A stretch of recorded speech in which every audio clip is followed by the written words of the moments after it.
Welcome back to Readers of Right. Are you sick of reading and writing the same tropes over and over and over again? Well, today we're going to talk about some alternatives for all of the authors here and some great examples of these trope twists and different ways of writing these same tropes so that all of you readers who are sick of reading the same thing over and over again, you'll be able to find some good stuff. So, what exactly are tropes? Tropes are a pretty simple structure that authors use and screenwriters and things like that use as well to convey a story. Oftentimes, they are pretty common and actually help move the story forward. One of the most common one of these in fantasy is the Chosen One. It's a trope that is used heavily, and we see everything from Harry Potter to Lord of the Rings. As of late, it's actually started to become a little overused and a little overzealous. So authors are starting to explore how to change that. There have been some stories like The Art of Prophecy by Wesley Chu that subverts the Chosen One, where the Chosen One isn't actually the Chosen One. But we still see a lot of Chosen One stories coming, and it can get a little overwhelming. Another common trope that we see a lot in romance is forced proximity. This is extremely common in romance. It does create a very good story, but once again has become a little overbearing and extremely popular, but also kind of frustrating because you know exactly where the story is going. Yes, I know a lot of romance readers actually enjoy that. That is great. But there are a lot of different ways we can bend that as well. And one we see in science fiction a lot is the very unemotional, stoic ship captain. This became extremely popular when Star Trek became a thing because of Captain Picard. And we see that emulated throughout all of the other Star Treks, as well as a lot of other science fiction series. Once again, not a bad trope. It's great to have that anchor in a lot of science fiction stories, but what can we do about it instead? What can we do to change it up? Why are tropes even important? Well, tropes are the essential building blocks of storytelling, especially in genre fiction, because they help set expectations and fulfill expectations for the readers and help them continue to run with the story. But it's not always something that even needs to be there. But nowadays has actually become a big selling point as well. Some tropes are extremely beloved, and people will actively search for stories based on these tropes. So, with all of this being said, if you want to write a trope into a story, there is nothing wrong with it. Please write that story. The most important thing is getting your story out there, whether you put tropes in it or you don't. You subvert the tropes, you change the tropes, you bend the tropes. You do what I like to call genre bending, which is what we're going to talk about here in a minute. But there's a lot of these tropes that can easily be subverted as well.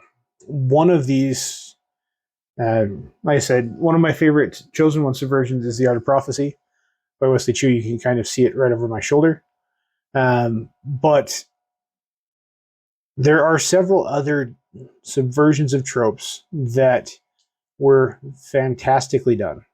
And for some of this, I'm going to pull from TV and film because there's two examples that are spectacular.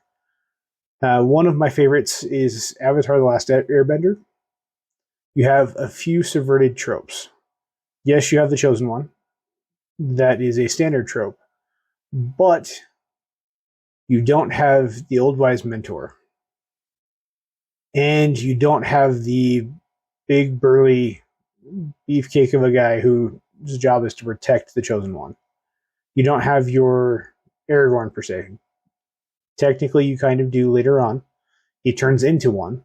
Sokka does. But in the beginning, he's not your Aragorn or Boromir character. He's not the one who's there to save the life of the Chosen One. You have a few different mentors, but both of those mentors are very young. One of my favorite examples is Toph, the blind girl who teaches Aang to airbend. Not airbend. Earthbend. Excuse me.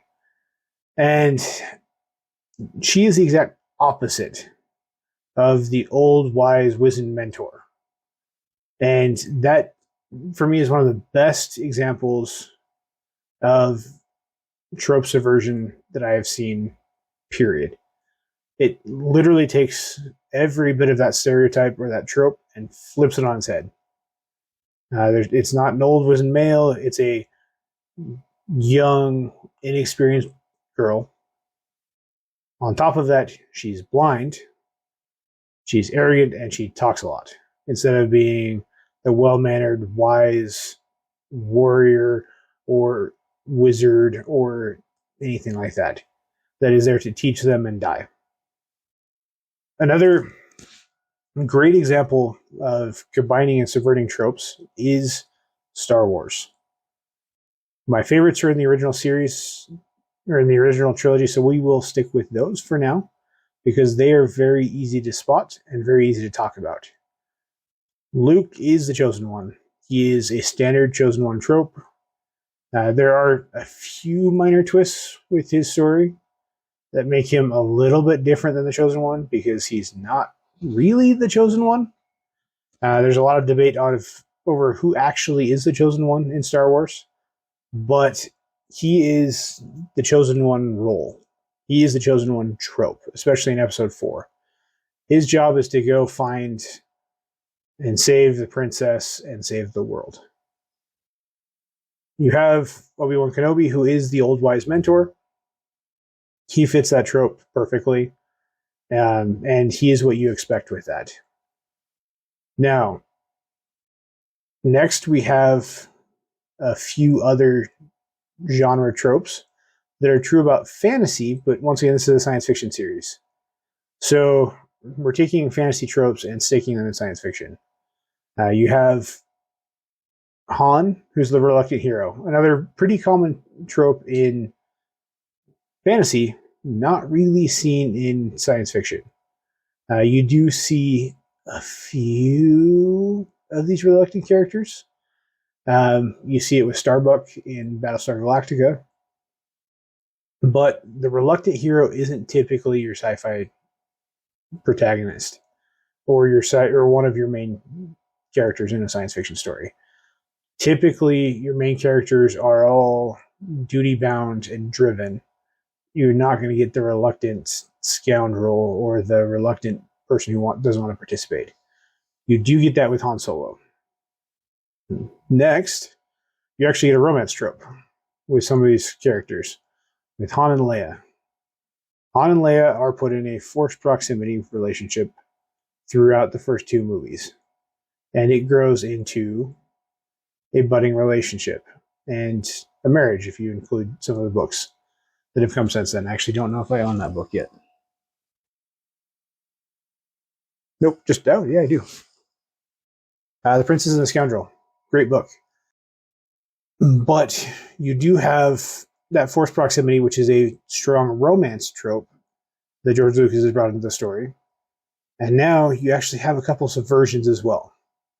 You have a subversion with Leia. She is not the damsel in distress. The damsel in distress is a very typical fantasy trope that is often paired with the Chosen One. Now, having Leia not be that at all is a very good subversion of the damsel in distress.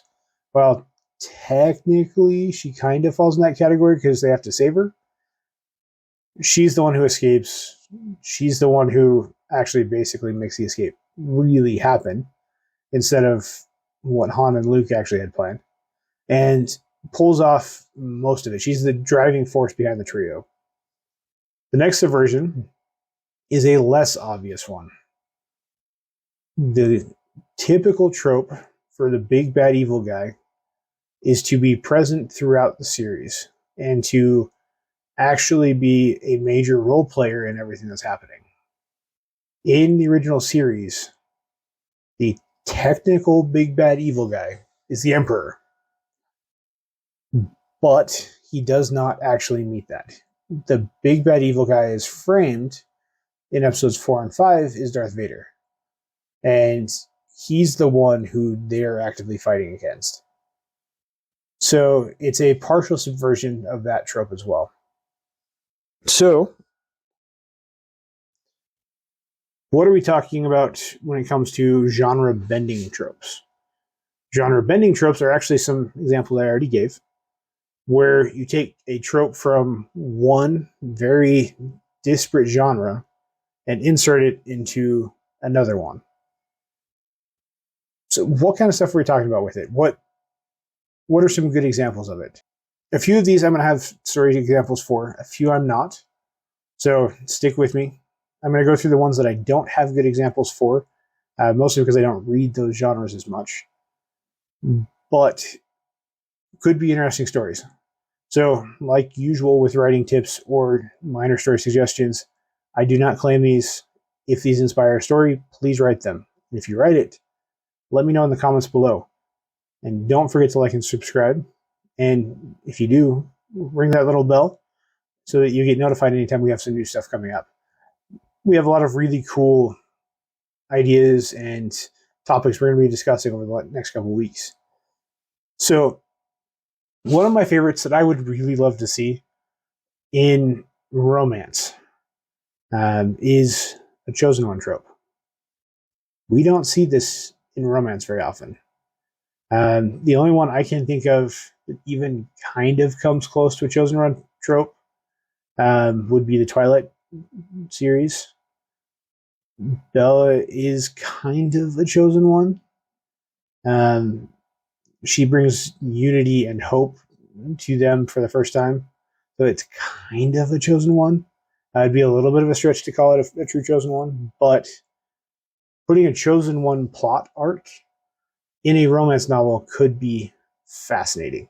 And I would love to read it. So if you're aware of these, like I said, please let me know in the comments below. I would love to read any of these genre bending stories. You could also do a forced proximity situation in fantasy. Now, forced proximity does not have to be romantic. It can lead to a friendship. One that came to mind while I was thinking about this is actually Gandalf and Pippin. Like I said, not romantic, but it goes from them hating each other to basically a bromance.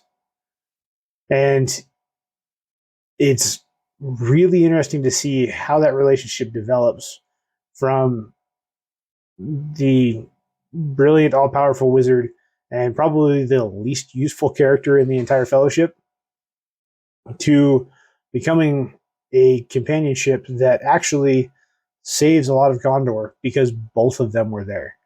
And I would love to see more of this. It's a bending trope that I think is fantastic. Forced proximity for two characters that do not get along is a great way to create unique and interesting relationships that would not have happened without that forced proximity. Next, one of the ones that I really like as well in fantasy is the Venturing Troupe or the Fellowship. It's often inspired by Lord of the Rings. A group of friends or colleagues or heroes get together to go off and do something big. Now, let's take this and tie it to science fiction. You get it in a couple different places that are actually two of my favorite science fiction series of all time. You get it in Ender's Game, although it starts with a school and kind of develops from there. And by the end of the series, they are a group of specialized people going to do a specialized task.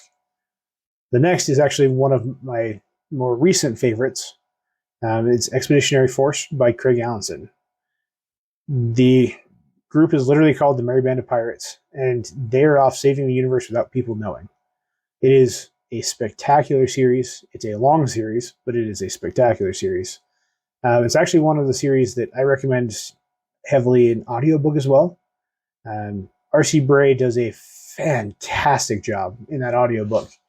And while I love it in print, I actually love reading that series through audiobooks because you get an entire experience out of it.